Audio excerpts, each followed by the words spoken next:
Assalamualaikum warahmatullahi wabarakatuh. Manusia, walaupun namanya manusia, tapi dalam sisi ibadah sangat berbeda. Kenapa sangat berbeda? Karena kembali kepada perbedaan ikhlas, perbedaan khusyuk, perbedaan ilmu. Dan kita tidak bisa menghukumkan seorang menjadi salih karena banyak amalan salihnya, dan juga kita belum bisa menentukan orang jahat karena banyak berlaku jahatnya. Apalagi kalau orang itu sudah menghadapi kematian, sudah dipanggil oleh Allah Subhanahu wa taala, tidak boleh kita membahas kekurangannya, hanya kita bisa sebutkan kebaikannya. Kalau tidak mau menyebutkan kebaikannya, doakan saja. Karena bisa dengan satu amalan bisa membawa kita masuk surga, dan satu amalan bisa membawa kita masuk neraka. Dan sudah Rasulullah SAW menceritakan seorang wanita yang sudah dilaporkan kepada Rasulullah SAW, orang wanita itu salihah, ahli ibadah, qiyam lail, puasa, Quran, dah pernah tinggalin majlis ta'lim, ilmu. Tapi punya satu masalah, tidak menjaga lidahnya dan menyakiti tetangganya.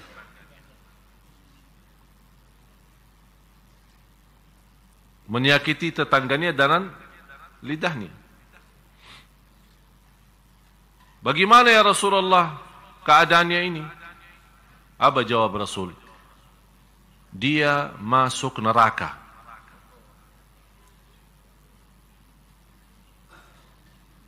Padahal dia ahli ibadah. Bapak Ibu, kalau anda mendengar sebuah hadis ini, bisa menjadi ancaman berat bagi kita semua. Tapi jangan anda salah faham, kalau Rasul menyebutkan seorang masuk neraka bukan berarti kekal. Karena tetap kebaikan itu terhitung, karena Allah Maha Adil.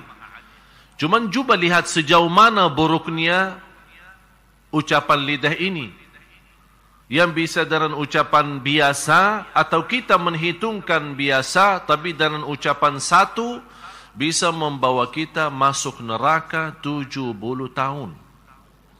Ini baru satu kata. Ini bukan kata saya, kata Rasulullah.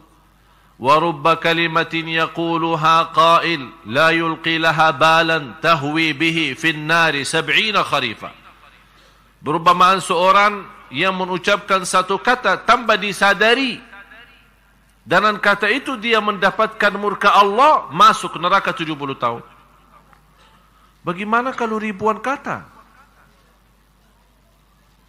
Oleh karena itu orang salih yang sudah menerti ini, dia sangat mengutamakan diam daripada bicara. Karena berbicara jelas-jelas ke neraka.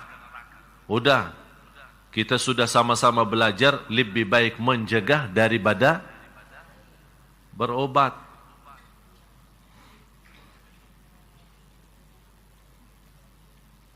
Seorang wanita yang Rasulullah SAW menceritakan, dan saya yakin Bapak Ibu sudah banyak mengerti cerita itu.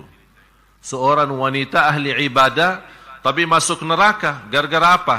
Gara-gara si ekor kucing.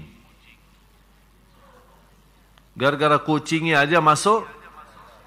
Kok bisa gara-gara binatang masuk neraka? Apalagi kalau gara-gara manusia. Gara-gara binatang aja bisa masuk neraka. Kenapa dia masuk neraka? Dia menahan kucing itu, tidak dilepasin, mencari makan sendiri, dan tidak memberikan makan. Ada orang alasan memelihara binatang, malah ternyata dia menyiksa binatang.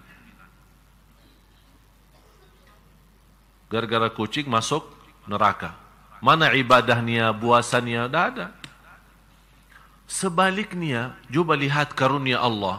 Jadi Bapak Ibu, masalahnya bukan masalah banyak ibadah atau sedikit ibadah. Sebagaimana di hadis yang sahih Rasul menceritakan cerita wanita dari Bani Israel. Tidak punya kebaikan sama sekali. Malah dikenal wanita ini zina. Tak pernah punya kebaikan. Karena habis dia minum air, kemudian begitu dia turun dari sumber air, dia bertemu dengan ekor anjing yang lagi keluari lidahnya memberikan tanda haus. Kata wanita itu, oh kasihan anjing ini. Dia merasakan haus sebagaimana saya tadi merasakan haus. Dia malah turun ke sumber air kembali, ambil air, kemudian berikan.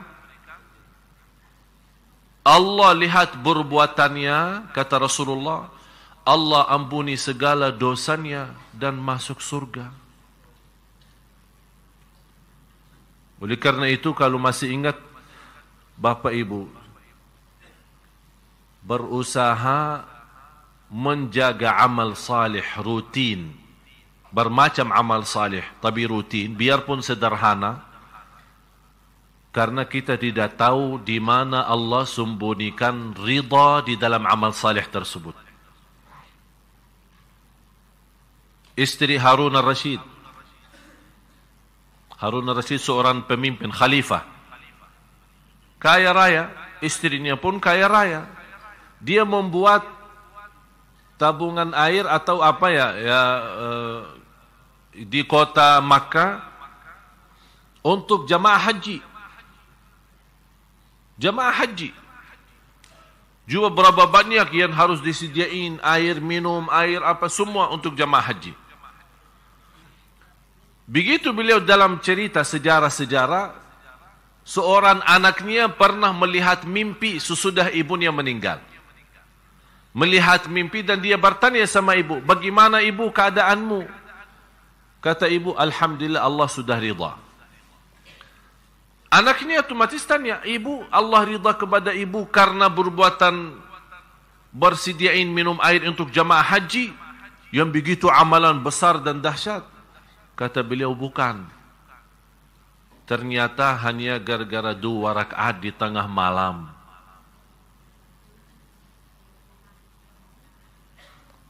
Jadi masalahnya bukan amalan kita kadang-kadang merasa diri, aku sudah membangun masjid yang terbagus sedunia. Belum tentu ini yang bawa masuk surga. Tapi bisa menyentuh kepala anak yatim dan rasa kasih sayang, membawa kita masuk surga. Jadi masalahnya Bapak Ibu, jangan Anda menghitungkan amalan kita sama Allah. Tapi yang kita jaga adalah ridha Allah. Bagaimana kita bisa berjuang supaya dapat ridha Allah itu. Oleh karena itu kalau kita baca surat Tabarak, huwallazi khalaqal mauta wal hayata liyabluwakum. Faham itu artinya ahsanu amala? Hah? Sebaik-baik amal ya, bukan sebanyak amal. Jadi masalahnya bukan banyak,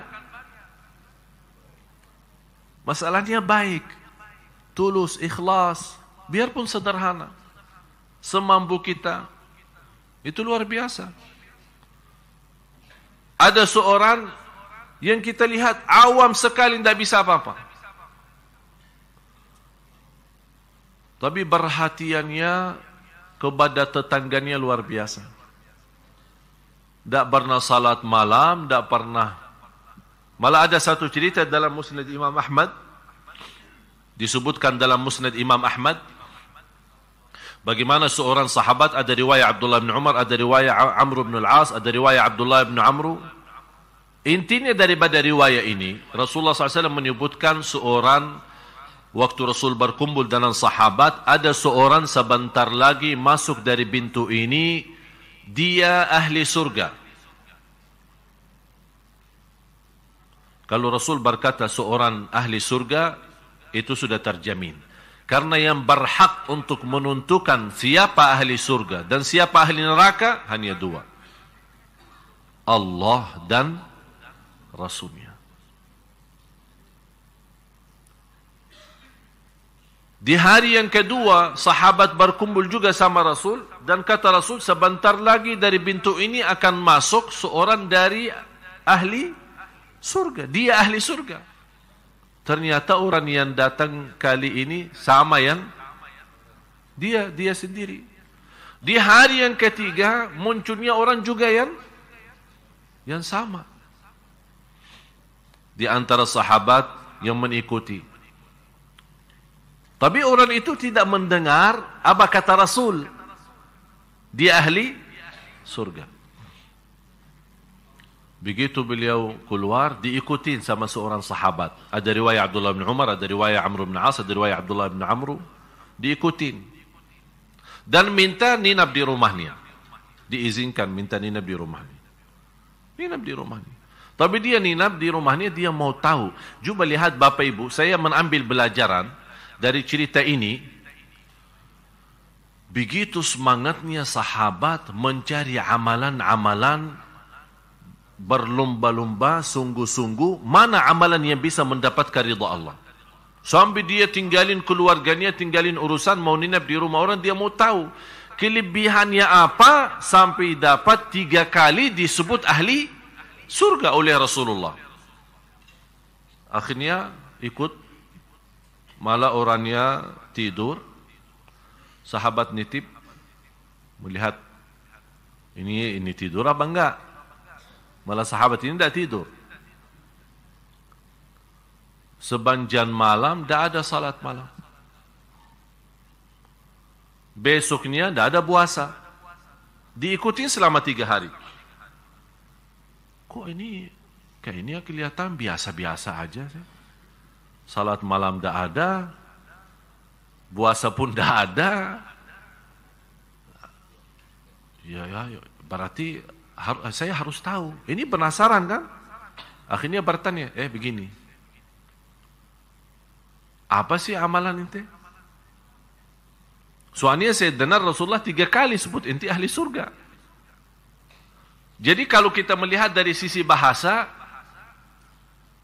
aku aja yang capek. Sudah qiyamul lail, baca Quran, puasa setiap hari, Rasul sudah sebut saya ahli surga. Ente apa sih? Dia bilang, apa yang ente lihat itu aja. Tidak ada kelebihan apa-apa. Cuman saya menjaga satu hal. Setiap saya tidur, saya berdoa kepada Allah. Ini yang kamu tidak memperhatikan. Saya berdoa, ya Allah, saya maafkan semua orang yang menzalimi saya. Dan saya bersihkan hati, tidak ada titik hitam terhadap siapapun. Langsung kata sahabat, itu dia. Dan susah dilaksanakan.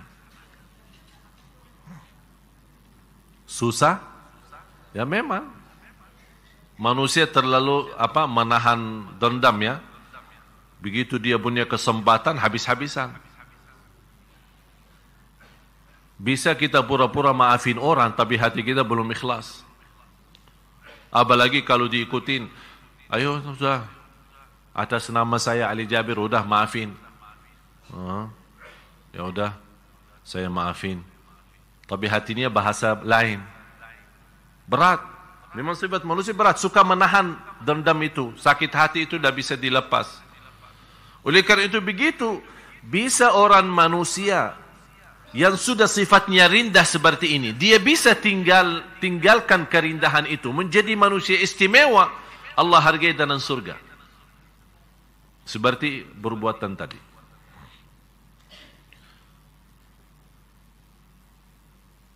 Ada seorang ulama tinggal di luar kota Madinah. Ulama besar di kota Riyadh, ibu kota Arab Saudi. Melihat mimpi Rasulullah SAW. Ada seorang di Madinah, Rasul sebutkan, ada seorang di Madinah, dia termasuk orang paling suci di kota Madinah. Dan doanya makbul. Kalau ketemu dia, minta didoakan. Ternyata yang disebut oleh Rasulullah SAW, guru saya. Beliau masih hidup sampai sekarang. usianya hampir 100. Tapi coba bayangkan Bapak Ibu, 88 tahun dah pernah lewat takbirah pertama di masjid.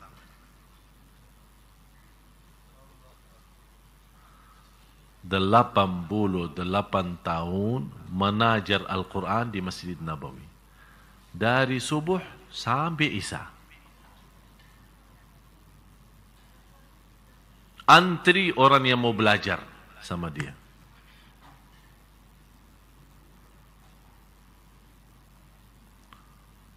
Fantas Rasul sebutkan orang itu, disebut oleh Rasul,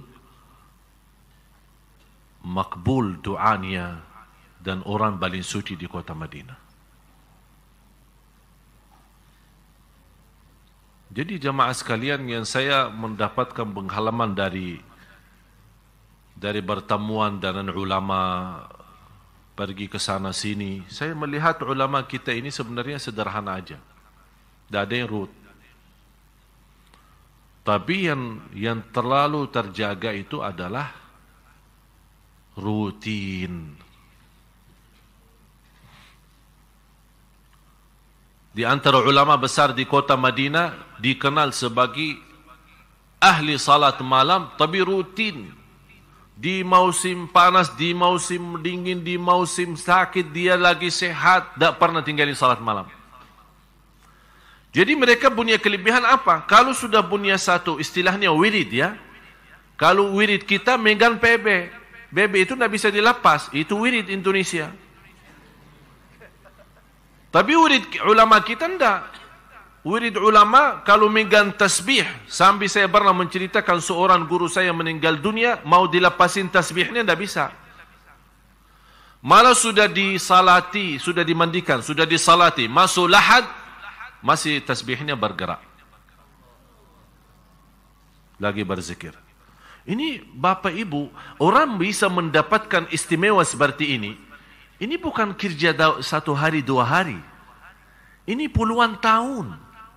Puluhan tahun.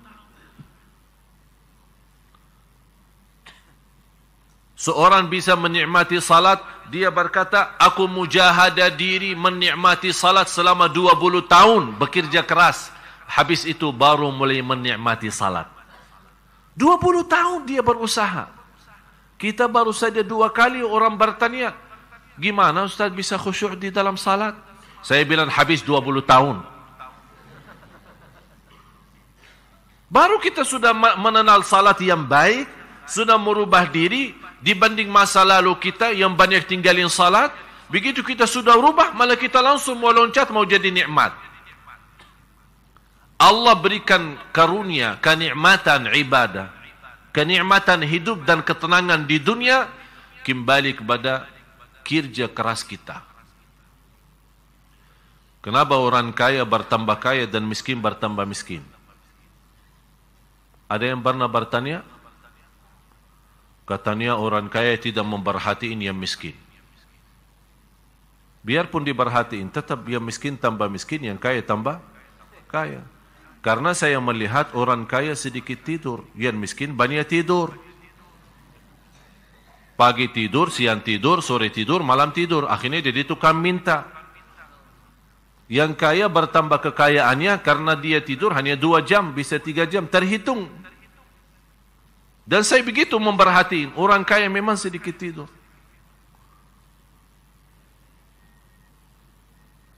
Berarti Allah adil. Bukan hanya urusan agama, ibadah, ada juga urusan dunia yang bekerja keras dapat. Ada tiga poin. Barang siapa yang korbankan 3 poin akan dapat rahasia sesuatu. Waktu, habiskan waktu. Yang kedua, tenaga dan fikiran. Yang ketiga, harta. Untuk ibadah, dapat rahasia ibadah. Untuk Quran, dapat rahasia Al-Quran. Contoh apa? Habiskan waktu sama Al-Quran. Mohon maaf Bapak Ibu, kalau kita hitung waktu sama Al-Quran, tolong Bapak Ibu tanya diri sendiri. Berapa jam sih saya baca Quran dalam sehari? Dibanding jam tidurnya, dibanding jam kerjaannya, dibanding banyak hal yang TV-nya. Salah satu musibah besar di Indonesia BB, HP ini. Sekarang di luar BB ada sekarang, kalau BB apalagi kalau yang banyak di BB kita, mungkin kadang-kadang suka lobet atau lembat, jadi kadang-kadang kita malas kan. Sekarang lebih parah lagi WhatsApp, WhatsApp. Wih, salah satu nikmat bagi saya dari Allah, sudah mau masuk 3 bulan saya dah megang HP. Nikmat ternyata. Nikmat luar biasa. Zikir tenang, salat tenang. Dulu casnya habis. Casnya mana? Oh, ketinggalan. Astaghfirullahaladzim. Tolong minta tolong. Ada cas enggak? Cas apa? Nokia. Enggak, saya punya BB. Enggak ada, saya cuma ini. Modelnya BB apa? Yang baru atau yang lama? Oh, yang baru. Oh, maaf, saya yang punya yang lama. Pusing. Urusan casnya, urusan baterainya, urusan. Sampai waktu itu saya masih ingat. Punya baterai 3. Saking tidak bisa lepasin HP, banyak urusan, banyak telefon-telefonan, SMS-an, BB.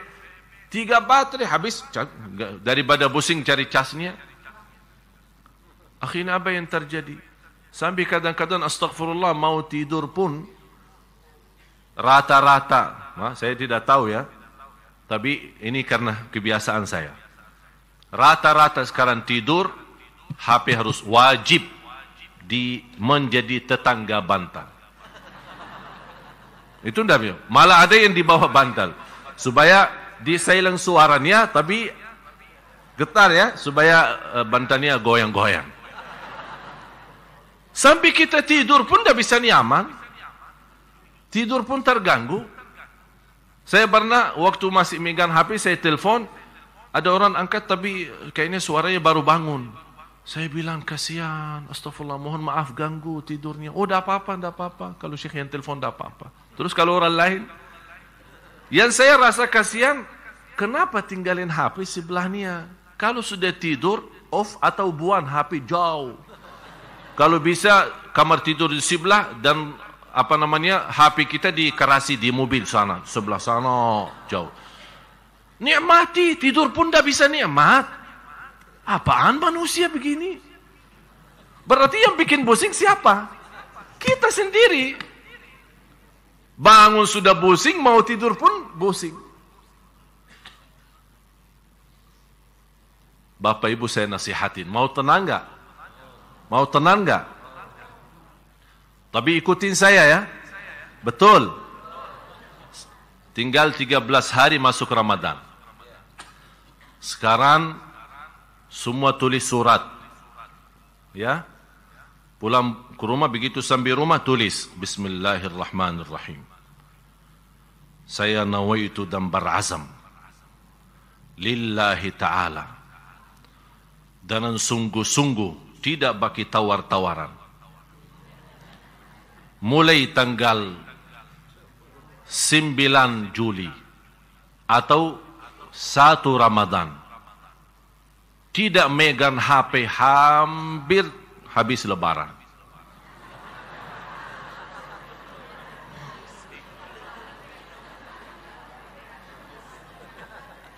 Siap enggak?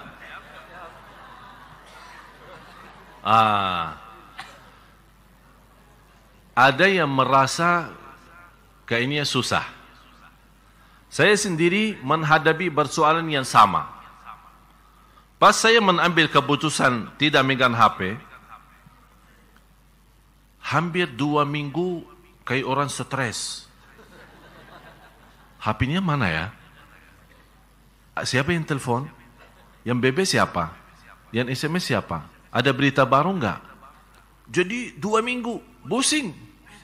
Masih saya serahkan kepada asisten saya yang urus melayani jamaah soal pertanyaan. Nanti dia kumpulin pertanyaan, saya jawab, dibalas lagi. Saya selalu ini. Sambil kata beliau, udahlah daripada tanya terus, megang aja HP-nya. 2 minggu betul-betul stres. Tapi subhanallah sudah berusaha membiasakan diri. Sekarang kalau megang HP malah stres. Bukan jauh dari HP, justru tenang. Masuk rumah, keluar rumah, dah mau tahu. Seperti hidup sendiri. Memang hidup sendiri, mati sendiri, masuk kuburan. Udah nikmati aja sendiri. Kenapa pusing? Masa juga HP-nya mau dibawa ke lahat? Oleh karena itu saya mohon supaya Ramadan ini menjadi indah.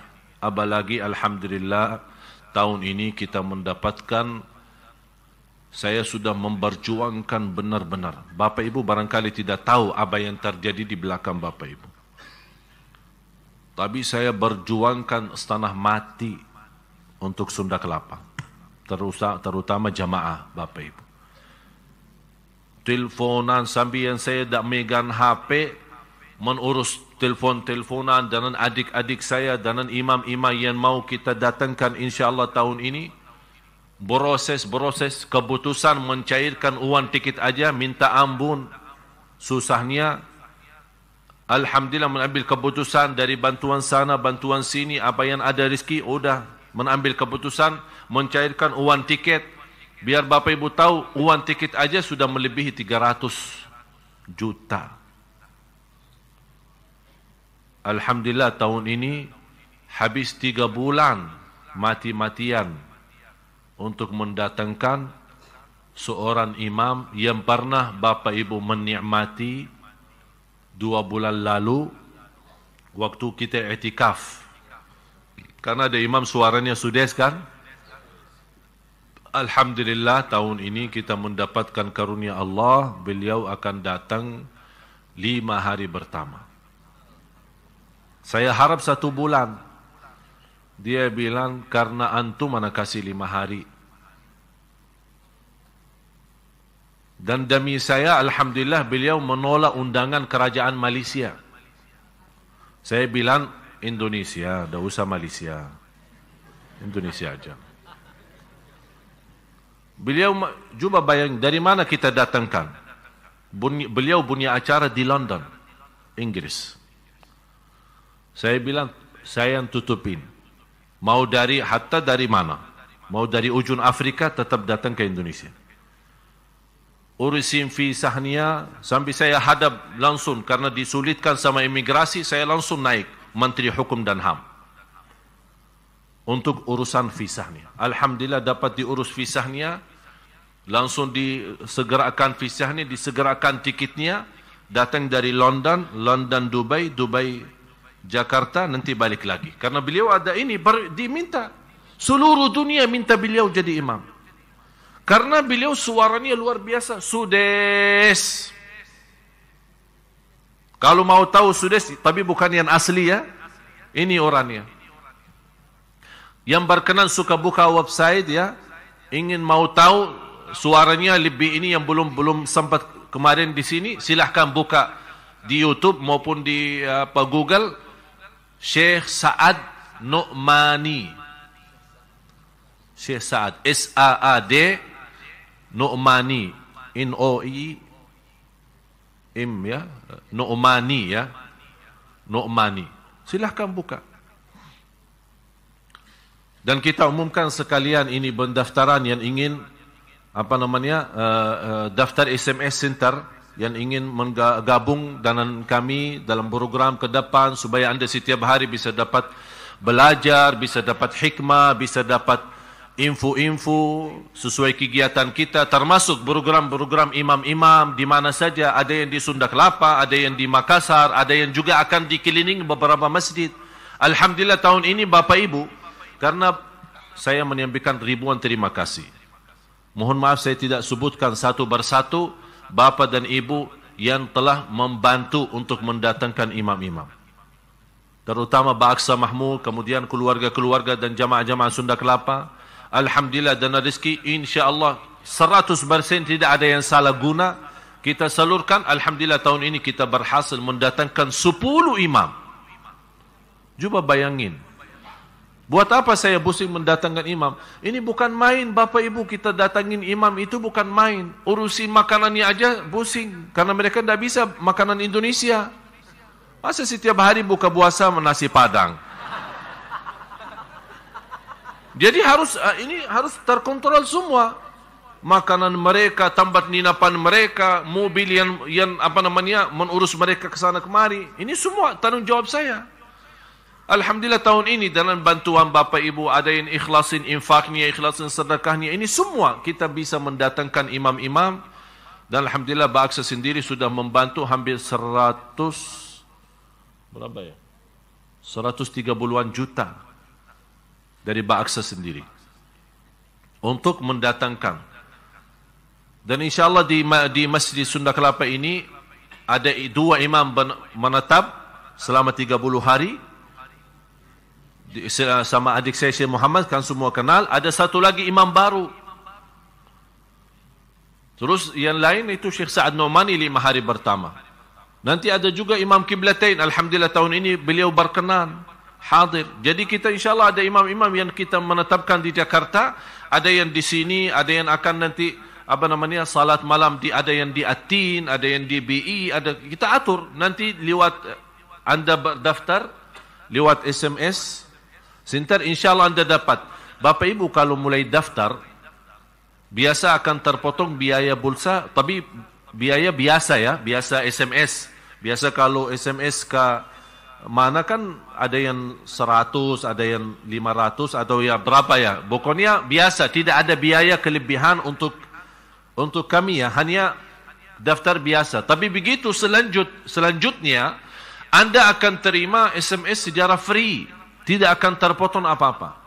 Semua aktivitas, dakwah, jadwal, program, agenda, di mana saya isi, Anda bisa nikmati lewat SMS, mendapatkan kesimpulan daripada tausiah kita, ceramah-ceramah.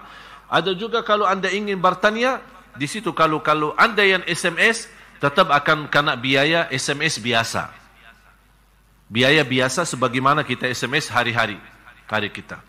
Jadi silahkan yang berkenan daftar lewat SMS Sinter ini, insyaAllah bisa bermanfaat banyak. Alhamdulillah sudah sementara, karena baru hari ini kita aktifin, malah Alhamdulillah sudah lebih dari 250 orang sudah daftar. Yang saya harap semakin banyak jamaah kita, insyaAllah ini akan menjadi bermanfaat. Karena banyak ke depan masih ada banyak program.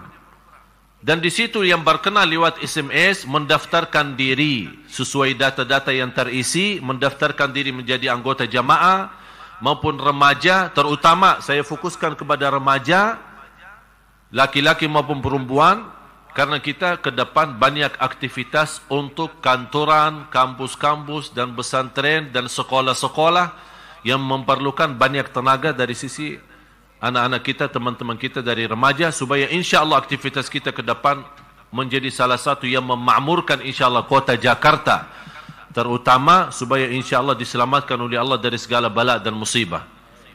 Inilah persatuan perjuangan kita bersama, insyaAllah banyak akan bisa menjadi bermanfaat. Dan selalu saya berkata, hiduplah bermanfaat. Kalau tidak bisa menjadi bermanfaat, lebih baik mati. Mau hidup atau mati? Jangan bilang mau hidup, saya mau menjadi berguna. Kalau memang berguna mati, ya udah mati aja. Ada orang memang dia manfaatnya mati, menjadi barunya manfaat buat orang lain. Siapa itu? Orang zalim. Orang yang zalim, orang jahat yang tidak punya kebaikan sama sekali, begitu dia mati menjadi manfaatnya banyak untuk umat. Untuk manusia, untuk tetangga, untuk yang lain-lain. Jadi silahkan yang ingin daftar, mudah-mudahan insyaAllah menjadi bermanfaat. Menjadi insyaAllah Bapak Ibu bisa Anda menuliskan nama Anda sebagai orang yang insyaAllah terlipat namanya di hadapan Allah, seorang yang memperjuangkan agama Allah Subhanahu Wa Ta'ala. Terutama ini sering saya terima pertanyaan, apalagi yang kemarin-kemarin itu soal nisfu Sya'ban. Dibermasalahkan, diributkan, saling menyesatkan, saling membid'ahkan. Ada masjid mau membawa acara i'tikaf atau salat malam, malam nisfu Sya'ban, ada yang tak mau, katanya bid'ah. Banyak soalan-soalan itu yang saya heran aja. Karena memang hal-hal seperti ini tidak ada contohnya dari Rasul. Tapi harus Bapak Ibu fahami. Fahami, ini menjadi kaidah buat Anda semua ya. Tidak menjadi dasar amalan ibadah kalau tidak dicontohkan oleh Rasul. Itu belum tentu jadi dasar. Maksudnya apa? Misal Anda berbuat sesuatu, kalau Anda bertanya, Rasul lakukan atau tidak? Kalau Rasul tidak melakukan, belum berarti tidak boleh Anda lakukan. Ini harus difahami. Kenapa? Yang tidak boleh dilakukan bukan sesuatu yang sudah dilakukan oleh Rasul. Banyak hal Rasul tinggalkan, bukan berarti tidak boleh kita lakukan. Contoh, tarawih. Ar-Rasul SAW hanya salat tarawih berjamaah 3 malam pertama. Malam pertama orang banyak datang. Malam yang kedua apa lagi? Begitu mereka tahu dipimpin dan diimami oleh Rasul, malah di malam yang ketiga sudah padat masjidnya. Malam yang keempat Rasul tidak keluar. Ditunggu-tunggu jamaah untuk imam. Kata Rasul, saya sengaja tidak keluar. Kalau saya keluar jaga tarawih, dikhawatirkan menjadi wajib bagi umatku. Dan umatku tidak akan mampu. Nanti kita lanjut habis azan.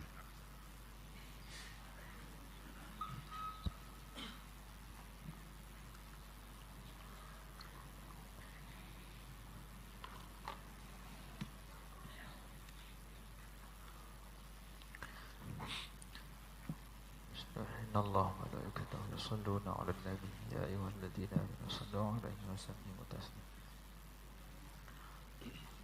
Allahu akbar, Allahu akbar, Allahu akbar,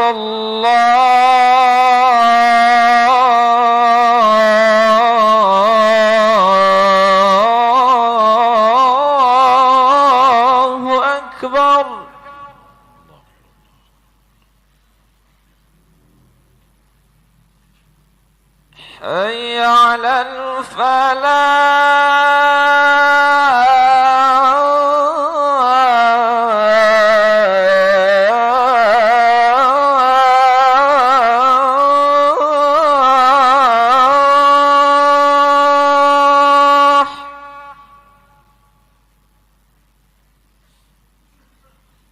حي على الفلاح.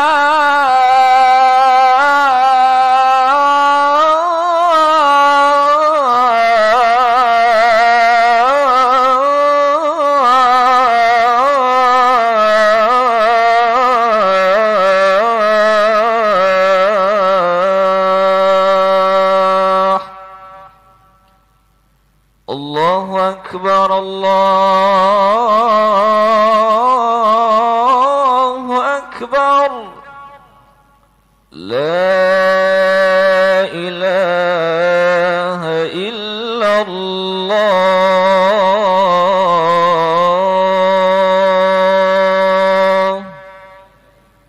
لا إله إلا الله محمد رسول الله صلى الله عليه وسلم. اللهم رب هذه الدعوة التامة والصلاة القائمة آت سيدنا محمدا الوسيلة والفضيلة والشرف والدرجة العالية الرفيعة وابعث المقام محمودا الذي وعدته إنك لا تخلف الميعاد.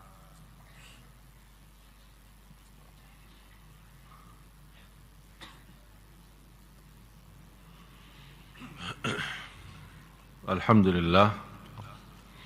Allahumma salli ala Muhammad wa ala ali Muhammad. Bapak Ibu jamaah sekalian yang dimuliakan Allah Subhanahu wa taala, harus kita fahami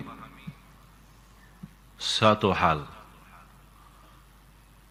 Terutama dalam perbedaan pendapat dalam soalan fikih. Perbedaan pendapat itu salah satu hikmah dan sunnatullah. Kenapa ada perbedaan pendapat? Karena pemahaman dan fikiran manusia berbeda. Oleh karena itu, tidak akan bisa satukan umat dalam satu pendapat. Yang bisa disatukan dalam satu pendapat kalau sudah ada jelas-jelas perintah atau larangan dalam ayat maupun dalam hadis. Kenapa muncul berbeda pendapat? Contohnya nisfu Sya'ban. Memang ada hadisnya. Ada hadis apa? Hadis yang disahihkan Syekh Al-Albani rahimahullah. Syekh Al-Albani salah satu ulama yang terbaik sedunia,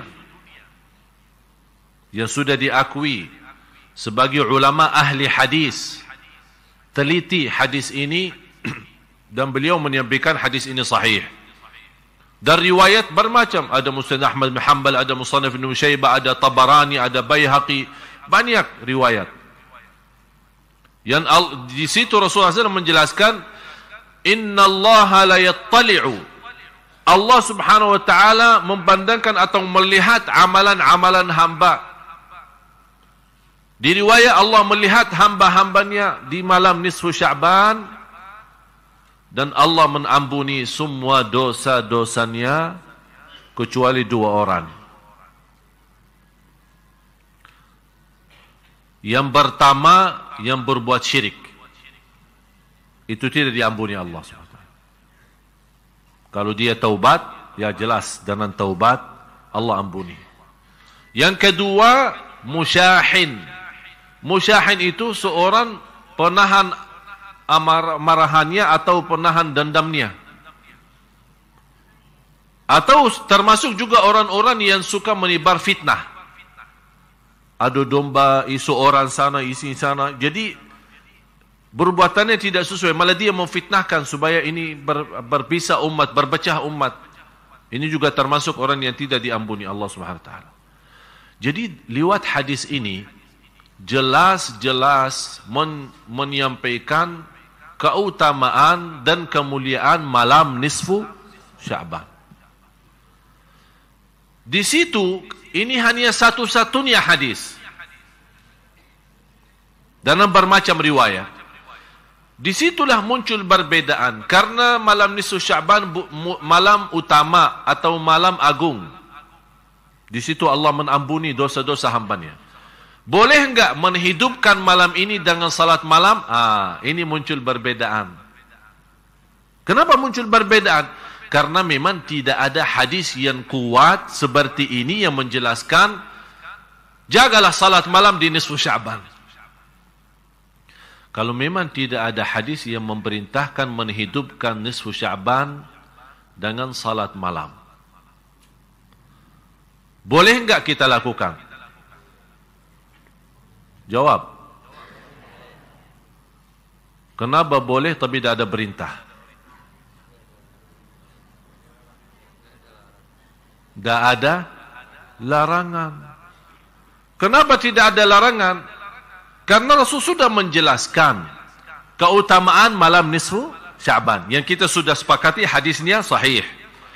Kalau memang ada selebih itu, ini kan kewajiban, ini tugas Rasul. Kalau ada lebih daripada itu yang tidak boleh dilakukan, pasti Rasul tidak akan diam. Bisa Rasul berkata, malam nisfu Sya'ban memang malam agung, diampuni Allah dosa semua hambanya kecuali musyrik dan musyahin. Tapi jangan-jangan lakukan salat malam. Kalau tidak ada jangan-jangan di sini, inilah yang membuat muncul perbedaan pendapat. Karena malam itu adalah malam agung, apakah boleh kita menghidupkan?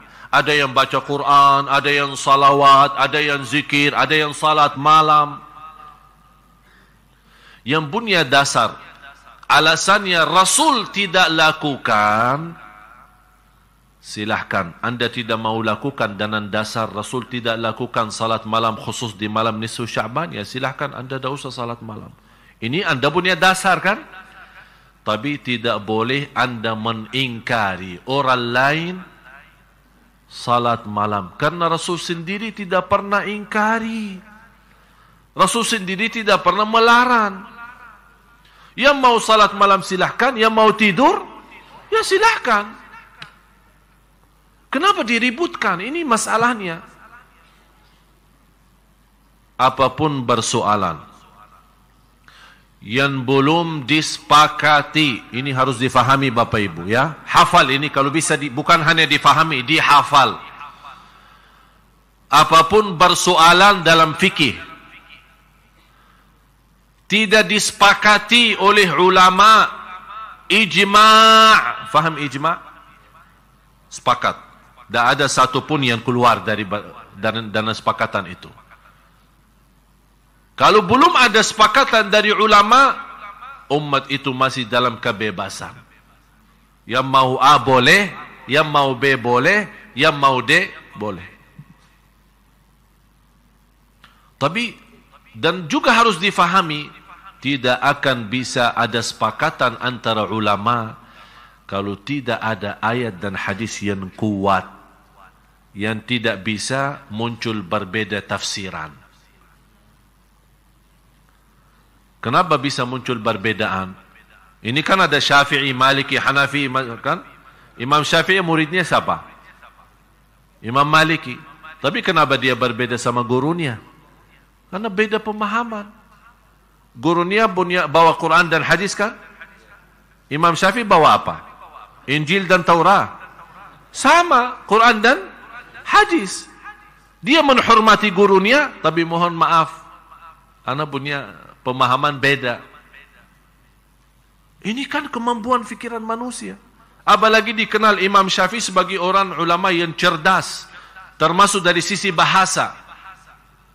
Kalau Imam Malik lebih kuat ilmunya di sisi hadis, kalau Imam Syafi'i lebih kuat di sisi fikih. Ya di situ kelebihan masing-masing. Ini kan karunia Allah. Di situ orang yang punya kelebihan isi di sini, yang isi di situ umat baru bisa bersatu. Tapi jangan orang merasa diri, ana yang benar, yang lain salah. Ana dah mau tahu. Ada yang megang tokohnya, katanya, ana dah mau tahu selain qala Allah, qala Rasul. Yang menyampaikan kepada kita qala Allah dan Rasul siapa? Iman kita sudah waktu turunnya wahyu, kita ada di situ. Ada enggak? Kalau kita bilang tidak mau tahu selain qala Allah, qala Rasul, yang membawakan kepada kita qala Allah dan Rasulnya siapa? Ulama kan? Dan Rasul sudah menjelaskan ulama para waris, ahli waris dari para nabi, mewariskan nabi, artinya ilmu nabi, para nabi diwarisi oleh ulama. Ulama yang meneruskan, menjalankan. Beda masa, beda zaman, beda budaya, beda pemahaman, beda mazhab. Ini semua pengaruh dari zaman dulu sampai sekarang. Apalagi munculnya yang menjadi bahasan saya di majalah insyaAllah bulan Ramadan. Tanggal 1 Ramadan sudah terbit majalah Ramadan. Saya khusus di situ membahas supaya Bapak Ibu juga mengerti kondisi yang setiap tahun kita hadapi. Sampai orang bingung. Mau ikut Muhammadiyah atau ikut pemerintah, mau puasa duluan atau belakangan. Malah saya bertemu seorang jamaah, dia salat lebaran 3 kali Idul Fitri. Tanggal 28 karena dia ikut Naqsyabandiyah. Naqsyabandiyah apa di kampung mana itu? Kemudian dia ikut Muhammadiyah dan juga ikut pemerintah. Kata dia, kan itu namanya salat. Ya udah, tidak apa-apa. Biar sama-sama. Kadang-kadang dia puasa, tapi ikut salat lebaran. Ini kan sebenarnya salah satu persoalan yang kalau orang ulama pasti mengerti perbedaan itu. Tapi yang kasihan awam. Kan tambah bingung. Sekarang saya ikut siapa? Mau ikut ini atau ikut ini? Mana yang benar ini? Malah kadang-kadang kita lihat ada orang dari luar pun dia ikut negerinya. Dia orang asing, oh pusing, di Indonesia tidak jelas.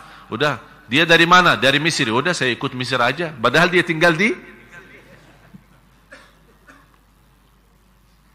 Ini insyaAllah menjadi bahasan saya di majalah. Nanti insyaAllah kalau Bapak Ibu berkenan, nanti dapat majalah Ramadan itu. Nanti di situ akan mendapatkan. Saya kumpulkan di situ semua perbedaan. Dan dasar saya bahas sedetil-detilnya, saya dalami semua supaya Bapak Ibu ngerti. Nanti ujungnya kesimpulannya apa. Supaya harus Bapak Ibu, menurut saya, inilah saatnya jamaah kita ini, umat Islam di Indonesia, dinaikkan kualitas ilmunya. Naik, harus faham. Supaya jangan, karena saya punya prinsip, man kathura ilmuhu, qalla inkaruhu. Semakin banyak ilmunya, seorang akan sedikit mengingkari perbedaan. Kenapa sekarang banyak muncul ingkar, ini dah boleh, ini boleh, ini dah boleh? Karena mereka belum faham. Hanya faham dari satu sisi. Kalau kita perhatiin angka 7 bahasa Arab, bisa diketik angka 7 enggak? Bisa enggak? Enggak ada Arabnya. Makanya ada Arabnya dong. Masa penceramah orang Arab asli kok enggak ada Arabnya? Ada satu cerita yang saya buat dari angka 7. Kalau angka 7 Arab itu begini kan? Fe ya. Kalau 8 fe balik ya. Saya waktu ada satu persoalan dapatan sama satu orang. Ujung-ujungnya tidak selesai. Udah saya bilang begini. Saya tulis angka 7 V ya. Saya di posisi di sini. Beliau di situ. Pak, tolong bacain. 8. Maaf Pak, saya lihat 7. Maaf Syekh salah. 8. Maaf, inti belum faham. 7.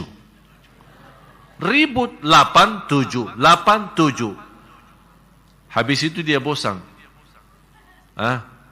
Belum faham ya apa yang saya maksud. Enggak. Udah begini. Karena inti megang pendapat ente, ana megang pendapat saya.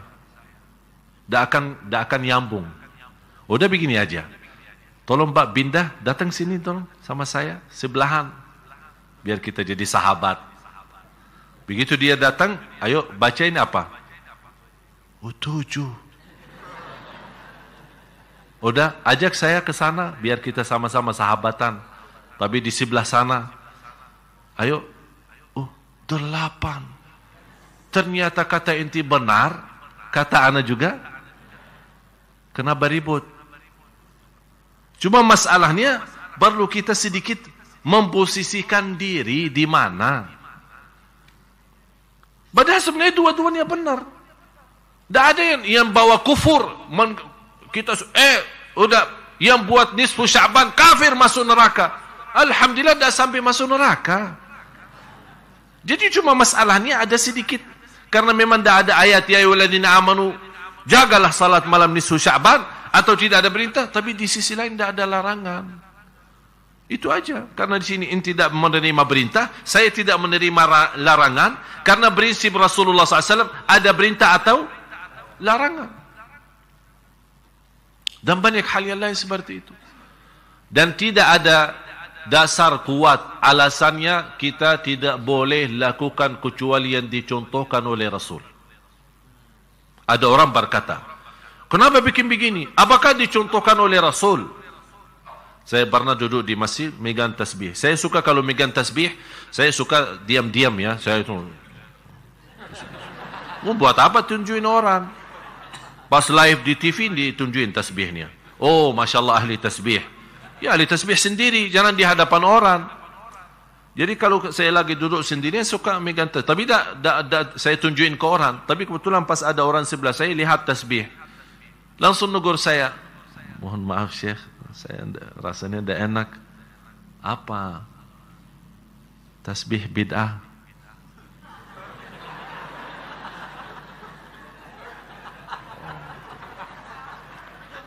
Terima kasih. Udah, saya terusin lagi. Syekh, Apa? Maaf, tasbih bid'ah. Terima kasih.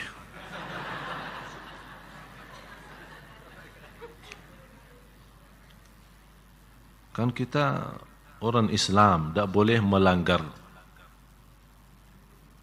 Rasul. Jadi, gimana ya? Kan Rasul tak pernah megang tasbih. Jadi bid'ah kan?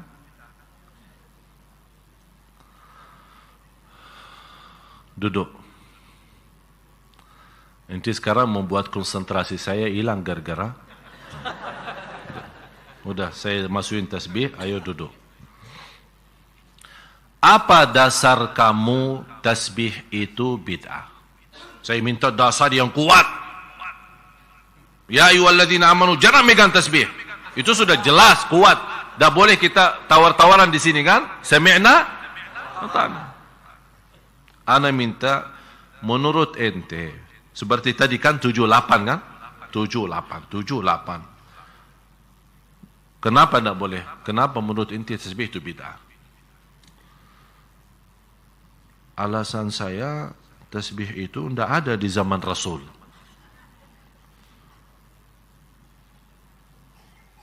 Itu aja dasarnya. Ada kira-kira yang sesuatu, kalau ini dasar awam. Saya minta dasar ilmi, ada ilmunya gitu. Supaya saya faham, harus bisa terima. Kalau kata-kata begini tidak bisa. Ya itu dasar saya, karena tasbih tidak ada di zaman Rasul, jadi sekarang munculnya tasbih jadi bid'ah. Udah saya jawab dengan prinsip yang sama. Kamu dari kepala sampai ujung kaki bid'ah, karena kamu tidak ada di zaman Rasul.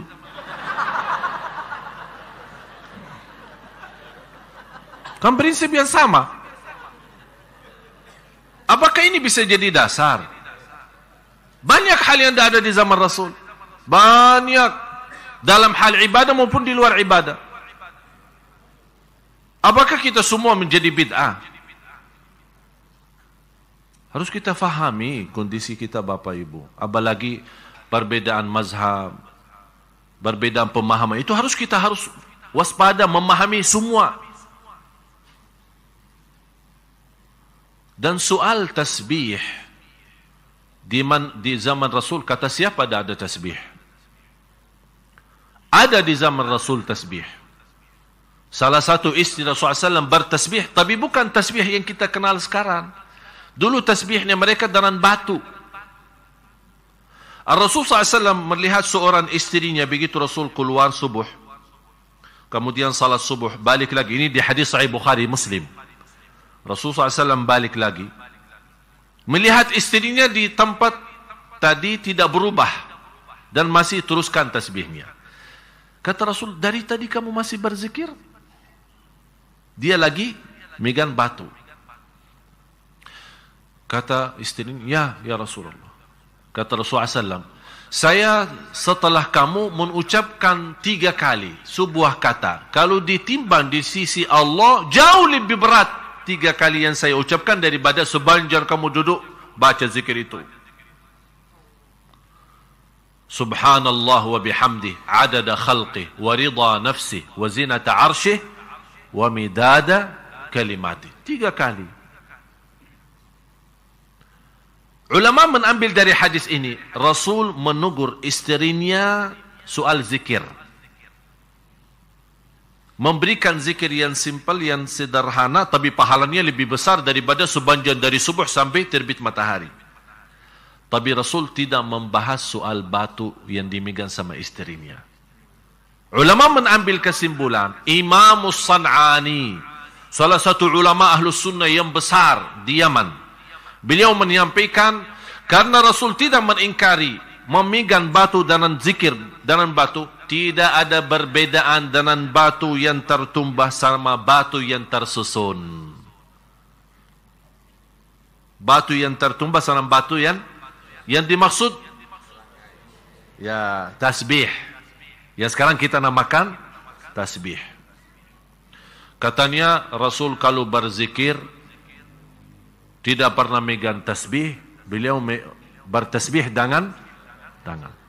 Sekarang bertanya saya, ya Allah pusing kadang-kadang. Bertanya saya, yang sekarang bertasbih dengan tasbih, dia baki tangan atau baki kaki? Baki tangan atau baki kaki? Katanya Rasul kalau bertasbih dengan tangan. Terus yang lagi megang tasbih baki apa? Baki tangan juga. Apa bedanya baki tangan dengan jari sendiri atau baki tangan dengan tasbih? Bedanya apa? Tolong kasih tahu bedanya apa? Ya kecuali kalau ada orang bertasbih dengan kaki, baru kita bilang oh maaf, Rasul kalau bertasbih baki tangan. Terlalu apa namanya? Lebay ya.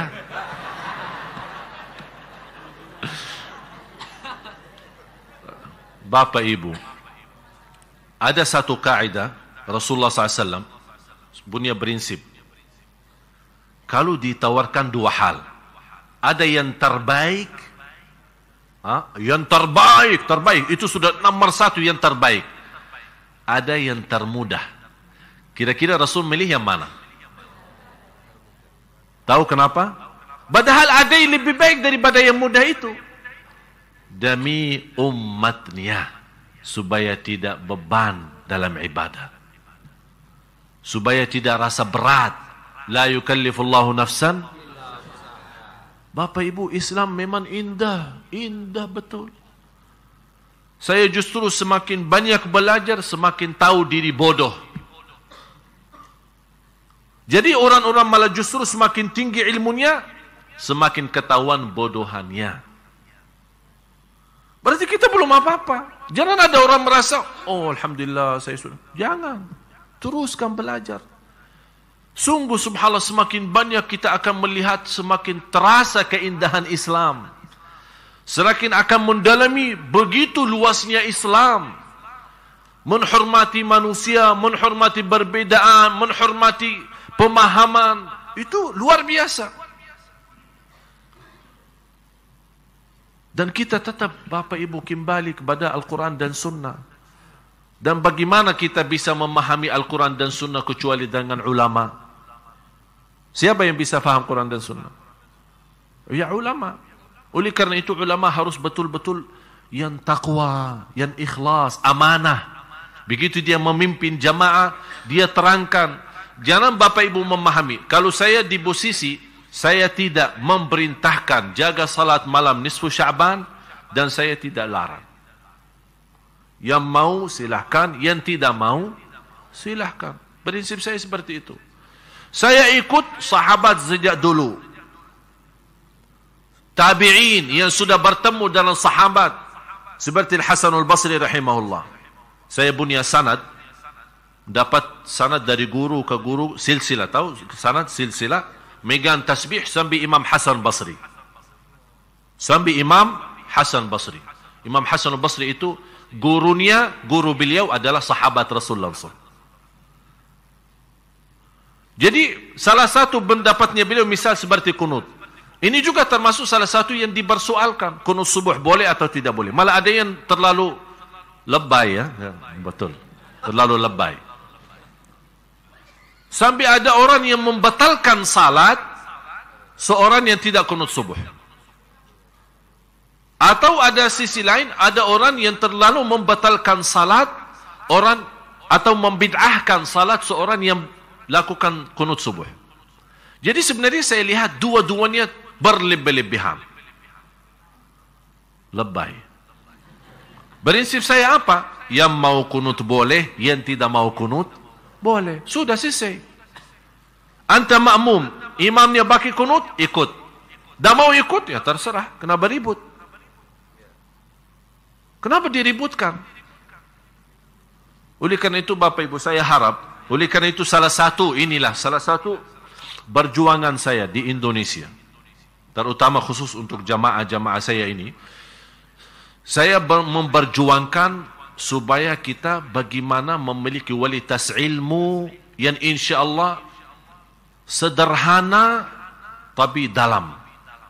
Faham dalam? Jadi betul. Kenapa? Supaya apapun yang kita hadapi, saya tidak mau Anda belajar di sini terus beributan sama orang di luar. Jangan. Tapi Anda punya prinsip, Anda sudah ngerti. Terima kasih. Yang sesuai pendapat kita, yang tidak sesuai pendapat kita, tetap sama-sama hormati. Udah sampai kapan umat ini masih terus begini keadaannya? Umat Islam di Indonesia umat yang terbesar. Coba bayangkan kalau bisa bersatu, luar biasa kenikmatan yang kita hadapi. Dan tidak akan mudah dan gampang muncul aliran-aliran yang sesat. Sekarang gampang muncul aliran Ahmadiyah dan yang lain-lain. Dan menurut saya, al-haq dan yang benar nyata dan jelas. Dan batil juga nyata dan jelas. Yang kita minta satu, saat Bapak Ibu baca Al-Fatihah, rasakan ihdinas siratal. Itu yang dirasakan. Ya Allah. Memang sekarang Indonesia lagi menghadapi bermacam-macam. Bermacam pemahaman, perbedaan. Sampai tertanam kebencian, tertanam bermusuhan. Ihdinas siratal mustaqim. Ya Allah, berilah kepada di antara semua yang sudah menghadapi persoalan ini sambil membuat umat bingung, malah orang bisa tersesat. Ya Allah, selamatkan. Dengan apa? Ihdinas siratal mustaqim. Jadi Bapak Ibu, begitu Anda lagi salat, tolong kalau bisa apalagi lagi salat sunnah, boleh stop sebentar ya. Maksud saya stop apa? Begitu Anda baca ihdinas siratal mustaqim, stop sejenak ya. Sebentar aja. Rasakan, hayati. Supaya di dalam salat kita bisa betul termasuk kita bukan hanya salat biasa, tapi isi daripada salat bermunajat, memohon. Ya Allah, umat ini sudah berantakan, saling menyiasatkan, saling membid'ahkan. Ya Allah, ihdinas siratal mustaqim. Ya Allah, saya tidak mau menjadi orang tersesat, tidak mau jadi orang hati hitam gara-gara perbedaan. Silahkan ada perbedaan, tapi jangan ada perbedaan hati. Hati ini harus terjaga. Yang kita sudah tahu, seorang yang jaga hatinya, jaga perasaannya sama orang lain, Allah masukkan dia surga. Ini amalan yang begitu luar biasa. Oleh karena itu sekali lagi Bapak Ibu, apa soalan-soalan yang kita merasa tidak nyaman dalam hati kita, supaya tidak menimbulkan hal perbedaan, apalagi kita belum mengerti, silahkan ajukan pertanyaan. Alhamdulillah sekarang mudah, lewat SMS bisa, lewat Facebook bisa, lewat Twitter bisa. Kita melayani jemaah semaksimal mungkin, semampu saya, insya-Allah kita. Yang penting kita harap ini ihdinas siratal mustaqim. Malah saya ada satu program insya-Allah yang akan digerakkan di habis bulan Ramadan dalam judul ihdinas siratal mustaqim. Di bawahnya saya memimpin umat, ayo kita sama-sama menuju siratal mustaqim. Karena kita harap ridha Allah. Sayang sekali kalau kita beribadah dan kita merasa diri benar dan suka menyalahkan orang lain, ternyata kita yang jadi salah. Walaupun ibadah kita benar, tapi karena perasaan kita terhadap orang lain menyalahkan ibadahnya, seolah kita di posisi Tuhan. Siapa yang benar, siapa yang salah. Kita hamba, bukan Tuhan. Masalah ibadah benar atau salah urusannya sama Allah. Bisa orang salah ibadah tapi niatnya baik, Allah bisa terima. Bisa orang benar ibadahnya tapi orangnya riya, tidak ikhlas, ditolak. Jadi masalahnya di sini bukan masalah kita yang benar atau tidak, masalahnya petunjuk, taufik. Ini kuncinya, taufik dari Allah. Itu yang kita selalu jaga. Oleh karena itu mari kita sama-sama berdoa.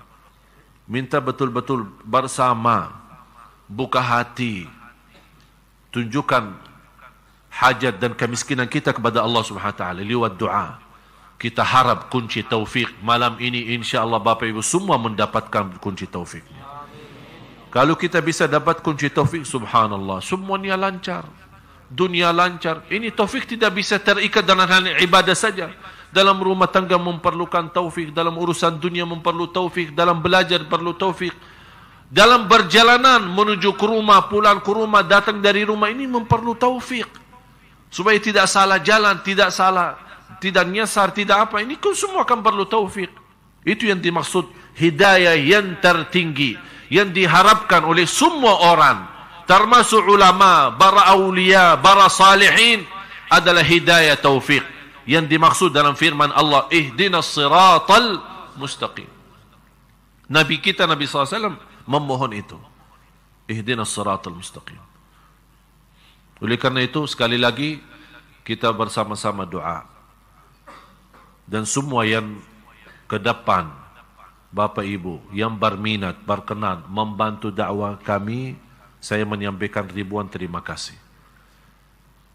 Bukan saya senang karena Anda membantu dakwah, tapi saya yakin Anda nanti akan rasakan senangnya, karena alhamdulillah dakwah kami betul-betul tidak ada yang salah guna, semaksimal mungkin menjadi berguna bagi umat. Oleh karena itu, support dakwah kami, support dengan doa. Ada masukan, ada nasihat, kami terima, silahkan. Yang mau datang sini, mau ketemu di rumah, silahkan. Kami terbuka, lahir batin untuk semua jamaah. InsyaAllah, supaya kita yuk sama-sama, mari kita tuliskan nama kita di hadapan Allah, menjadi orang yang menyebarkan cahaya Allah di bumi. Kita tidak tahu siapa di antara kita yang meninggal hari ini atau besok. Tidak ada yang tahu. Oleh karena itu, bahagia Bapak Ibu kalau kita bisa mendapatkan nama kita di hadapan Allah. Cuba bayangkan rasanya, kebahagiaannya kalau kita di hari kiamat dipanggil, Bapak Ibu, marilah Anda terpilih menjadi orang yang memperjuangkan agama Allah. Luar biasa. Jadi tidak boleh kata kalau saya di dalam kamus saya selama di Indonesia, tidak ada kata tidak bisa. Dan saya yakin semuanya Bapak Ibu bisa. Ada yang bisa dengan merasa tidak punya ilmu banyak, tapi insya Allah dengan rezeki yang ada dia bisa. Dengan ucapan yang baik dia bisa. Dengan doa dia bisa. Dengan hati yang ikhlas dia bisa. Dan semua saya yakin semuanya bisa. Masing-masing punya kelebihan. Saya tidak minta semuanya, tapi lebih baik banyak ikhlas daripada sedikit tidak ikhlas. Betul ya? Mari sama-sama kita berdoa.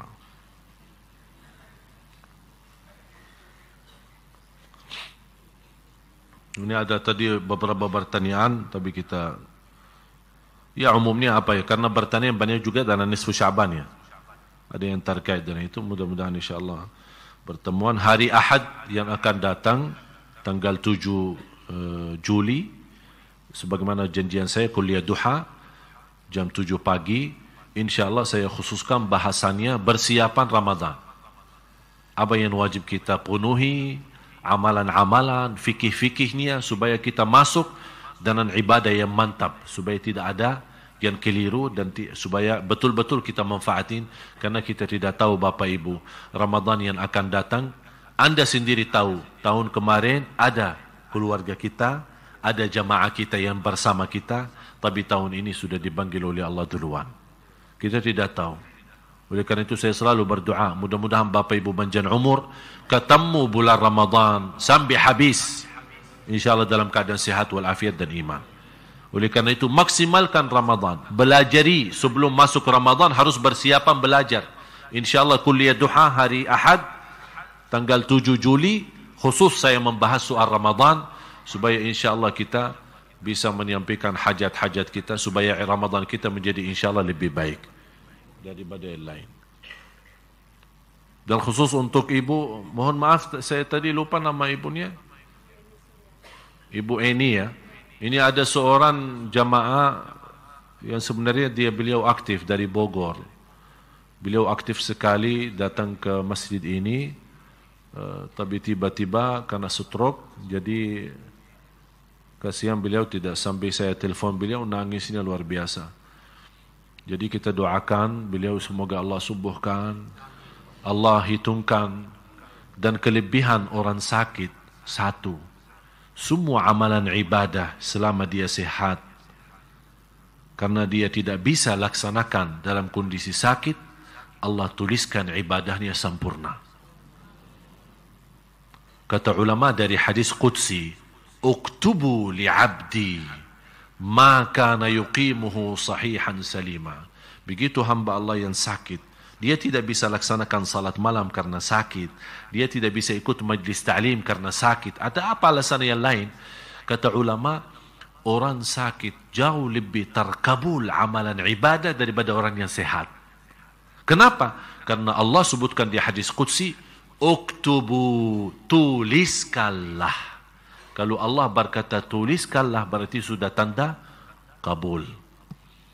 Kita doakan beliau semoga Allah sembuhkan, Allah ampuni dosanya, Allah sehatkan. InsyaAllah kembali beraktivitas bersama kita di sini. Dan insyaAllah semua apa yang dihadapi dikuatkan oleh Allah dengan sabar lahir batin. Amin ya rabbal alamin. Bismillahirrahmanirrahim. Alhamdulillahi rabbil alamin. Alhamdulillahi rabbil alamin. Alhamdulillah atas iman. Alhamdulillah atas Islam. Alhamdulillah atas nikmat Quran. Alhamdulillah atas nikmat kita bersama-sama di majlis ilmu. Karena ini semua karunia darimu ya Allah. Alhamdulillah engkau selamatkan langkah-langkah kami sambil datang ke majlis ini. Alhamdulillah. Alhamdulillah atas pimpinanmu ya Allah. Alhamdulillah atas petunjuk dan taufikmu. Ihdinas siratal mustaqim.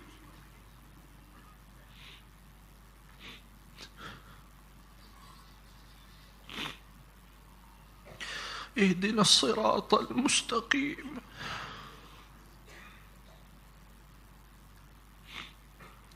Ya Allah, selamatkanlah bapa ibu dari jalan yang tersesat, dari kemurkaanmu menuju kepada ridhamu ya Allah. Kami ya Allah, kami memohon bukakanlah pintu taufik bagi kami, pintu taufik dalam segala urusan kami, agar kami senantiasa menjadi orang-orang yang berguna, bermanfaat dunia akhirat. Ya Allah ya Arhamar Rahimin, jadikan ilmu yang kami belajari membuka wawasan bagi kami, menambah iman dan taqwa untuk kami, dan ilmu yang kami belajari menjadi ilmu bermanfaat bagi sisa umur hidup kami. Karena kami tidak ingin belajar ilmu untuk berdapatan dengan yang lain, tapi kami ingin mendapatkan ilmu yang bermanfaat, yang bisa membawa kami selamat dan bahagia dunia akhirat. Ya Allah, jadikan pertemuan ini menjadi saksi baik di hadapan-Mu ya Allah. Pertemuan ini menjadi berguna, bermanfaat bagi sisa umur hidup kami ya Allah. Aku mohon dengan nama-Mu yang agung dan mulia untuk semua yang hadir. Ya Allah, ampuni segala dosanya. Untuk semua yang hadir, Bapak Ibu, aku mohon, Bapak Ibu malam ini pulang ke rumahnya sudah diampuni segala dosanya, disucikan hatinya, dibersihkan jiwanya, agar menyambut bulan puasa dalam kebersihan lahir batin ya Allah. Ya Arhamar Rahimin. Ya Allah, jadikan titisan air mata kami di malam ini yang melamatkan kami dari siksa neraka Jahannam. Karena kami belajar di hadis Rasul, yang nangis karena Allah akan diselamatkan dari neraka Jahannam.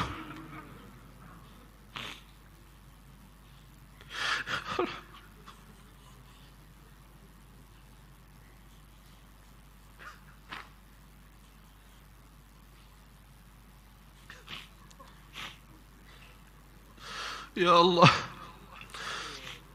Kami memohon kepada-Mu ya Allah segala kemudahan lahir batin agar kami menjadi ahli ibadah, menjadi ahli syukur, menjadi ahli sabar, agar sama-sama kita mendapatkan ridha-Mu ya Allah ya Arhamar Rahimin.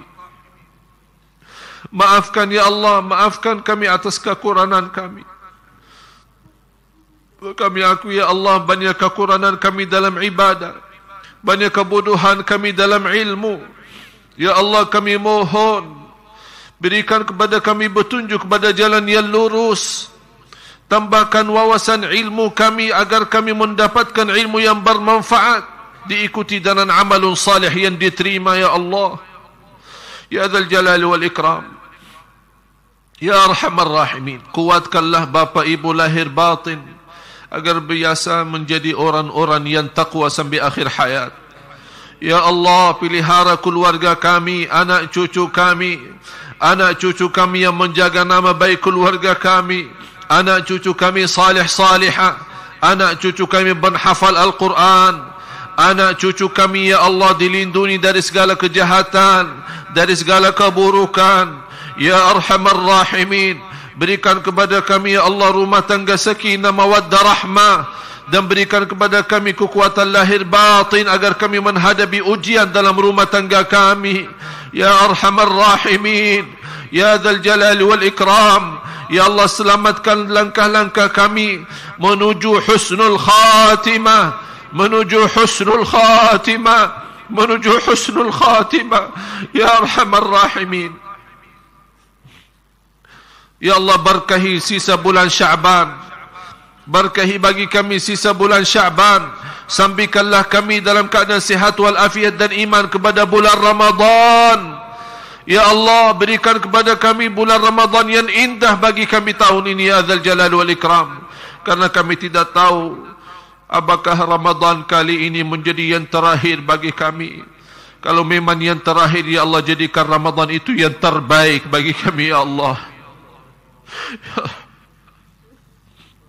Terimalah ya Allah segala perjuangan kami, program-program kami mendatangkan imam-imam dari Madinah ya Allah, agar menjadi bermanfaat untuk negara Indonesia, menjadi berkah bagi umat Islam di Indonesia ya Allah ya Dzal Jalali wal Ikram. Dan terima segala perjuangan bapa ibu menjadi sedekah jariyah ya Arhamar Rahimin. Ya Arhamar Rahimin, اغفر لنا ولوالدينا وارحمهم كما ربونا صغارا واغفر لجميع المسلمين والمسلمات والمؤمنين والمؤمنات الأحياء منهم والأموات إنك سميع قريب مجيب الدعوات ويا قاضي الحاجات. Ya Allah, bagaimana Engkau memberikan kepada kami kemudahan sama-sama berkumpul di majlis ilmu di masjid ini ya Allah. Ya Allah,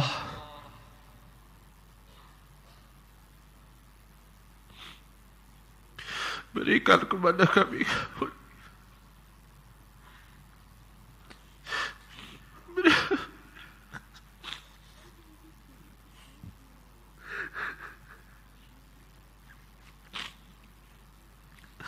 berikan kepada kami kemuliaan. Jumpa lagi di surga-Mu ya Allah. Jumpa lagi di surga-Mu ya Allah. Tidak ada di antara bapak ibu yang terpisah masuk neraka. Kami ingin berkumpul kembali di dalam surga-Mu ya Allah ya Arhamar Rahimin. Rabbana taqabbal minna innaka antas sami'ul alim wa tub alayna innaka antat tawwabur rahim. Rabbana atina fid dunya hasanah wa fil akhirati hasanah wa qina adzaban nar. وصلى الله على سيدنا محمد وعلى آله وصحبه وبارك وسلم وآخر دعوانا أن الحمد لله رب العالمين. Semoga bermanfaat yang sudah subscribe. Semoga diberikan kesehatan dan keberkahan. Wassalamualaikum warahmatullahi wabarakatuh.